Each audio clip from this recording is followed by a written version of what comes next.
গৌতম আদনানির বিরুদ্ধে আমেরিকার গুরুত্ব অভিযোগ, কি বলছে আদালত। আপনাদের সবাইকে স্বাগত জানাই। আজকের ভিডিওতে আমরা আলোচনা করব গৌতম আদানি এবং আদানি গ্রুপের বিরুদ্ধে আমেরিকার গুরুত্ব অভিযোগ এবং এর প্রভাব। এই খবর ইতিমধ্যে আন্তর্জাতিক স্তরে আলোড়ন তুলছে, তাহলে আসুন বিস্তারিত জেনে নিই। আমেরিকার প্রসিকিউটররা গৌতম আদনানি, তার ভাইপো সাগর আদনি এবং আরও 6 জনের বিরুদ্ধে অভিযোগ এনেছেন। তাদের বিরুদ্ধে অভিযোগ 2021 থেকে 2023 সালের মধ্যে $225 মিলিয়ন ঘুষ দিয়ে ভারতীয় সোলার কন্ট্রাক্ট পেতে ষড়যন্ত্র করা হয়েছে। এছাড়াও অভিযোগ আছে সিকিউরিটি এবং ওয়ারফার বিনিয়োগকারীদের ভুল তথ্য দিয়ে আর্থিক সুবিধা অর্জন, মার্কিন বাজার থেকে মিথ্যা প্রতিশ্রুতি দিয়ে তহবিল সংগ্রহ।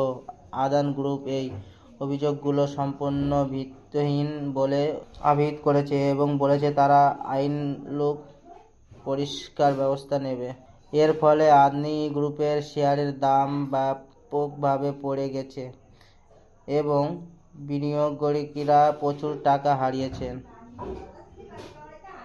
ভারতীয় রাজনীতিতে নতুন বিতর্ক তৈরি হয়েছে, যেখানে বিরোধীরা প্রধানমন্ত্রী নরেন্দ্র মোদীর সমালোচনা করেছে। কিছু আন্তর্জাতিক চুক্তি বাতিল হয়েছে।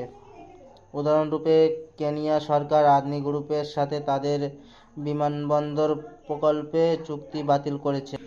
গৌতম আদনি এবং আদানি গ্রুপের বিরুদ্ধে আনা এই অভিযোগগুলি ভবিষ্যতে কী মোড় নেয় তা সময় বলবে, তবে এটি ভারতের অর্থনীতি ও আন্তর্জাতিক সম্পর্কের উপর বড় প্রভাব ফেলতে পারে। আপডেট পেতে আমার চ্যানেলটিকে সাবস্ক্রাইব করতে ভুলবেন না। আজকের এই ভিডিও এখানেই শেষ। যদি এটি আপনাদের উপকারী মনে হয় তাহলে লাইক ও শেয়ার করুন এবং আপনাদের মতামত কমেন্ট বক্সে জানান।